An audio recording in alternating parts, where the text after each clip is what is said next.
Hello viewers, कैसे हैं आप सब। आज की इस वीडियो में मैं सभी बंधुओं का मोस्ट वेलकम करता हूं और कामना करता हूं कि आप सभी मंगलमय और स्वस्थ हों।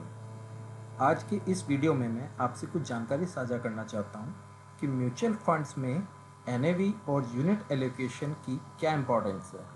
जैसे कि सेंसेक्स में लोग म्यूचुअल फंड्स के थ्रू मनी इन्वेस्ट करते हैं, तो कभी मार्केट अप रहता है, कभी down, depends upon the market conditions and other factors.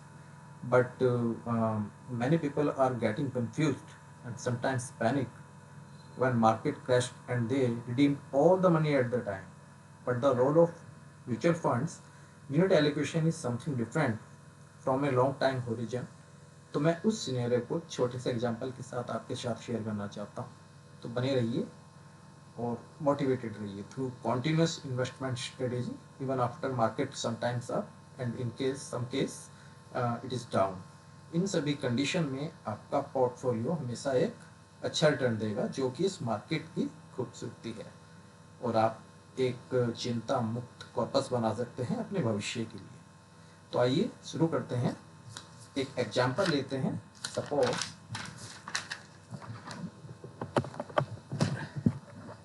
There is some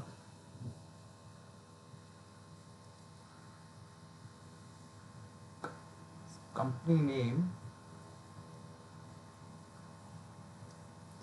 Suppose we consider that is XYZ company, और जब उसको फंड अपना एनएफओ निकालती है या आईपीओ के थ्रू निकालती है, सपोज उसकी NAV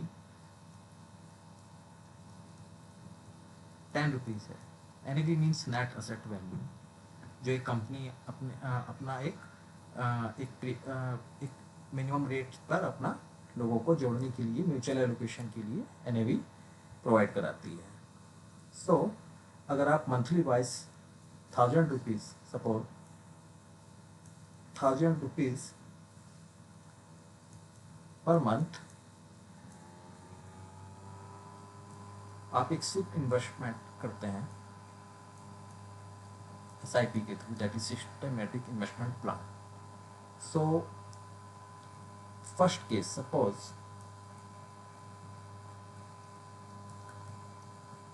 when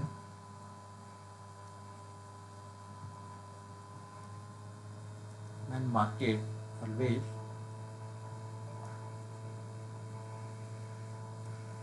showing growth, means bullish, that is the market terminology. So we'll take an example.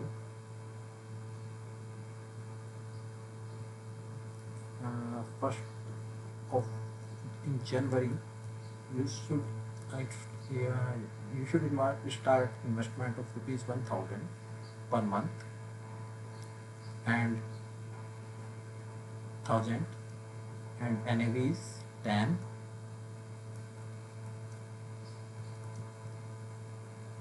Then units will be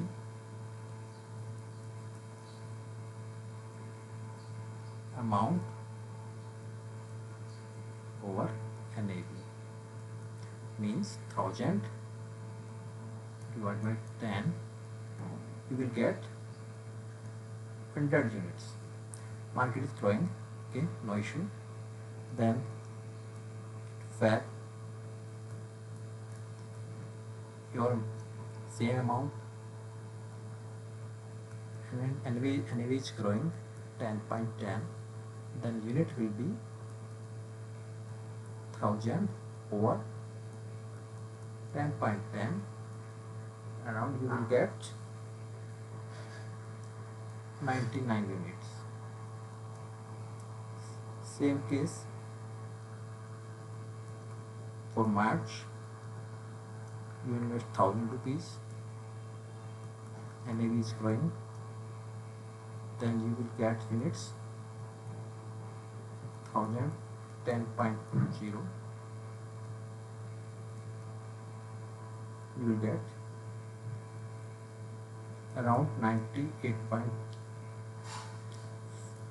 For the same case for अगले April, May, June, for April, May, June, July, August, September, October, November, and December.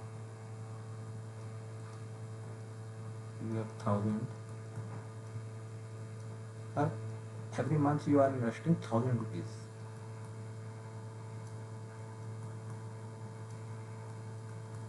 And market is growing, so NAV is also increasing. तो इस situation में क्या होता है, suppose NAV 10.3, in this case 10.4, in this case 10.5, in this case 10.6, 10.7, 10.8, 10.9, 11 and 11.10. So your units will be 1000 over 10.3 is equal to 97.08. So for every case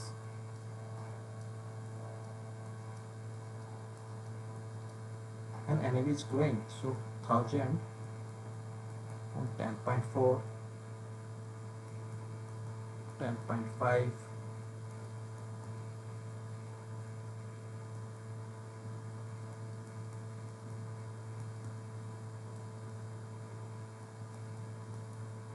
10.7,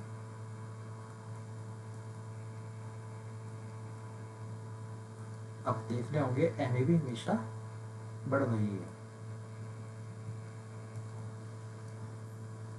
and 1000 upon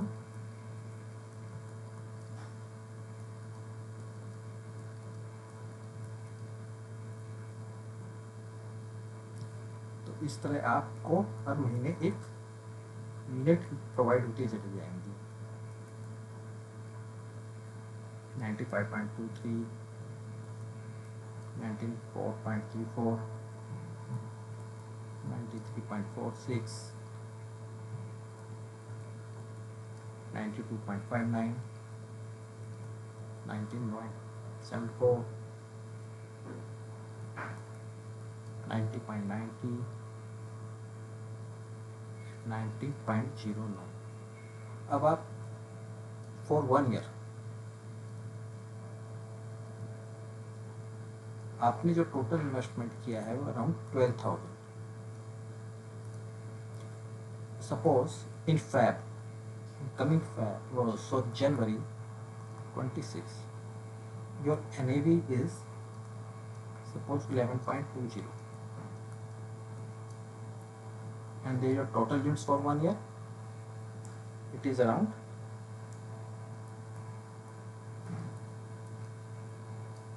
'These are the total units.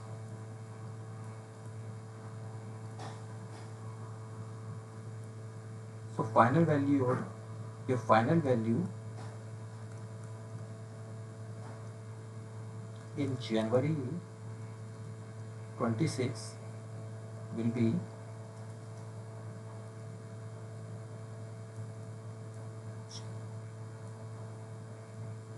current NAV into total units. Your current NAV is 11.2. So 11.20 into total units is,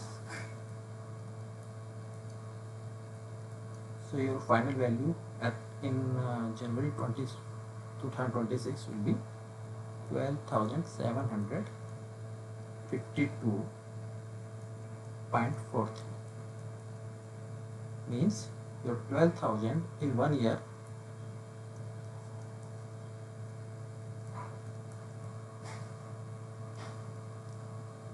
will be 12,752.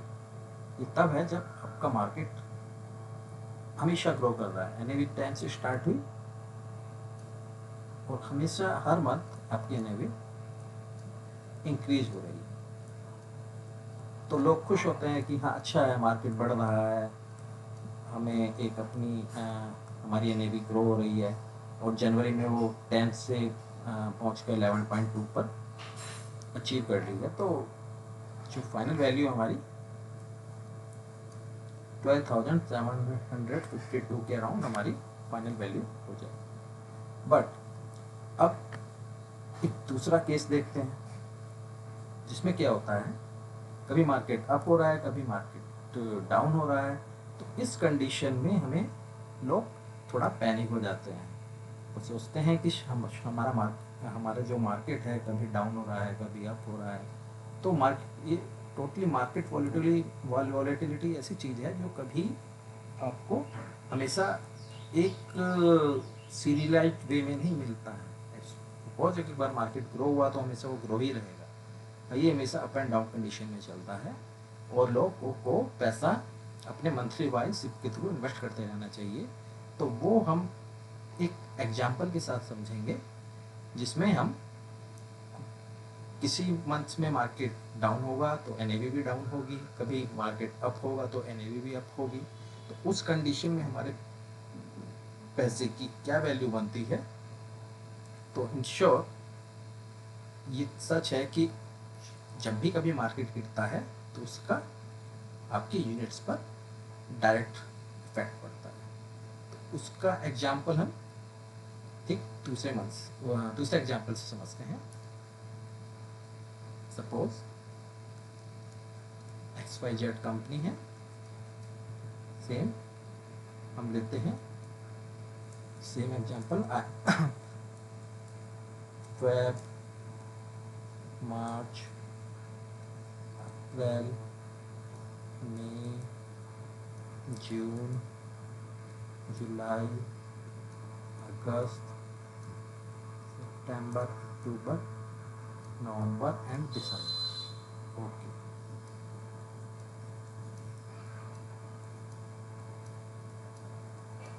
इस case में भी आप हर महीने 1,000 रुपये invest करते जा रहे हैं।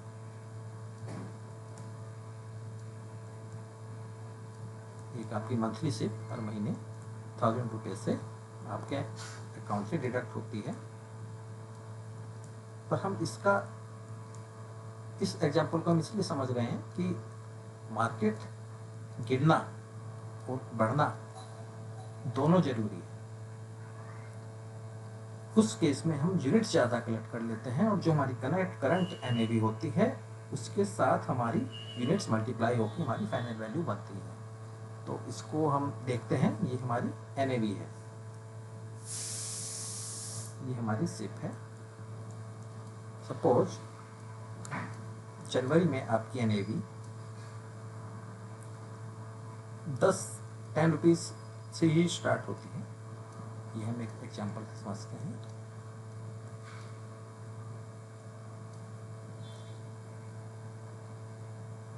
फरवरी में आपकी एनएवी 10.10 हो जाती है और मार्च में फिर ग्रो हो जाती है 10.2। बट अप्रैल में आपकी एनएवी थोड़ा डाउन हो जाती है, 10 पैसे डाउन हो जाती है, मार्केट गिर जाता है। मई में आपकी फिर एनएवी 10 पैसे गिर जाती है।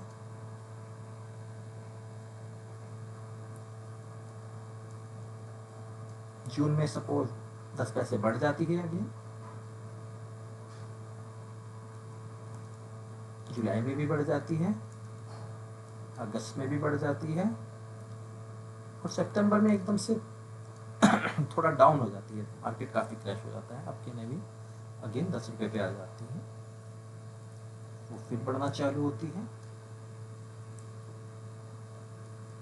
वो फिर बढ़ती है और आपका वो फिर गिर जाती है, सपोज 10.10। तो उस केस में वही हम एग्जाम्पल सेट करेंगे। आपकी जो यूनिट होगी, आपकी SIP amount divide by NAV. SIP amount 1000 है, divide by NAV means 1000 divided by 10 equal to, you will get 100 units. For Feb, 10,000 divided by 10.10, you will get 99.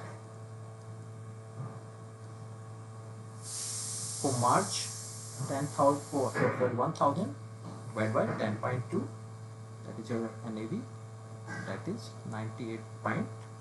Okay. For April, again 99 units.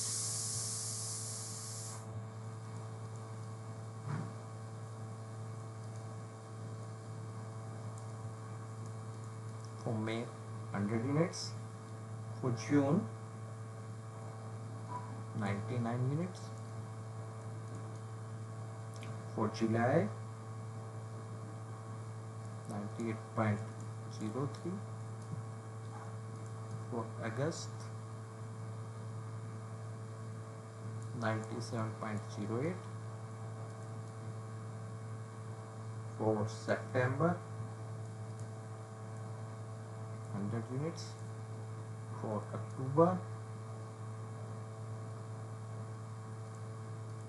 98.03 units. For November, it is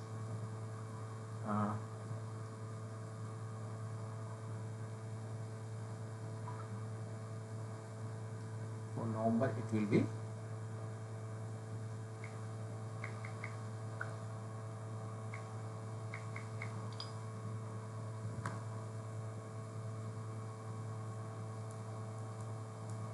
94.33, and for December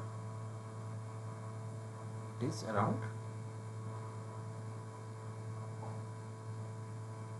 99. So whole unit you आपने जो invest किया है for 1 year 12,000, जो आपकी unit approximately आएंगी 1121.79 round. Suppose जनवरी 26 में market बहुत अच्छा बहुत अच्छा मार्केट ग्रो होता है, और जो उसकी NAV है अब 11.2 है,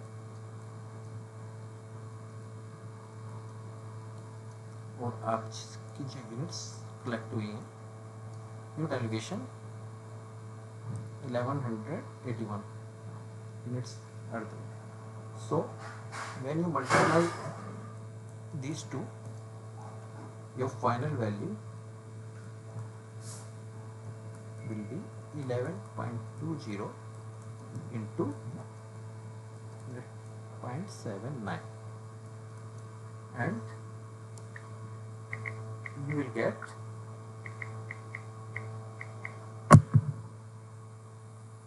13,253.18. Your final value after 1 year. तो आप देख सकते हैं इन प्रीवियस केस जब हमारा मार्केट कॉन्टिन्यूसली ग्रो कर रहा था, तो आपके 12,000 रुपीज़ की जो फाइनल वैल्यू बन रही थी वो 12,752, क्योंकि मार्केट हमेशा ग्रो कर रहा था कि उस केस में आपकी NAV हमेशा बढ़ रही थी. तो बढ़ने से क्या हुआ, आपको यूनिट जो है वो थोड़ा आपको कम मिलती हैं जब मार्केट ग्रो होता है, क्योंकि NAV बढ़ जाती है. NAV ग्रो होगी तो ऑब्वियसली आपकी यूनिट्स कम हो जाएंगी. बट जब मार्केट फ्लक्चुएशन में आता है तो NAV कभी इंक्रीज होती है, कभी डिक्रीज होती है, जैसे आप यहाँ देख रहे हैं. फिर इंक्रीज हो रही है, फिर डिक्रीज हो रही है, फिर इंक्रीज हो रही है, फिर इंक्रीज हो रही है, फिर डिक्रीज हो रही है.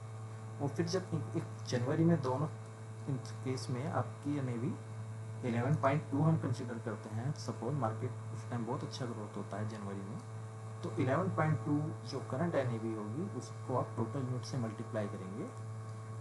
प्रीवियस केस में आपके पास 1138 यूनिट्स एक्यूमुलेट हुई थी, बट यहाँ पर आपको यूनिट्स का फ़ायदा मिल जाता है. आपके पास यूनिट्स ज़्यादा बढ़ जाती हैं सेकंड केस में, जब मार्केट डाउन होता है और मार्केट ग्रो दोनों एक बैलेंसिंग जो कंडीशन होती है, उस केस में आपकी यूनिट्स इंक्रीज हो जाती हैं और ये NAV आपकी सेम रहेगी, क्योंकि जनवरी में मार्केट दोनों के लिए ग्रो किया है। इन केस एक हम एग्जाम्पल से समझते हैं, तो इसका फ़र्क हमारे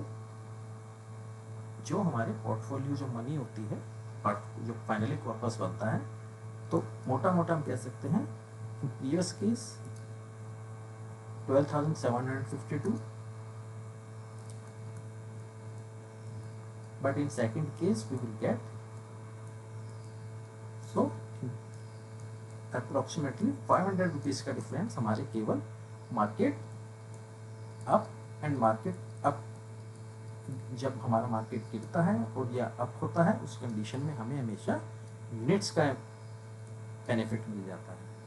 यूनिट्स हमारे पास ज़्यादा इकट्ठी होंगी और करंट NAV से जो मल्टीप्लाई होगी, तो हमेशा हमारा पैसा बढ़कर बनता है। तो आप लोगों से मैं एक्सपेक्ट करता हूँ कि आप समझ गए होंगे कि मार्केट गिरना भी कभी कभी अच्छी बात होती है, तो उस कंडीशन में आप धैर्य बना के रखिए और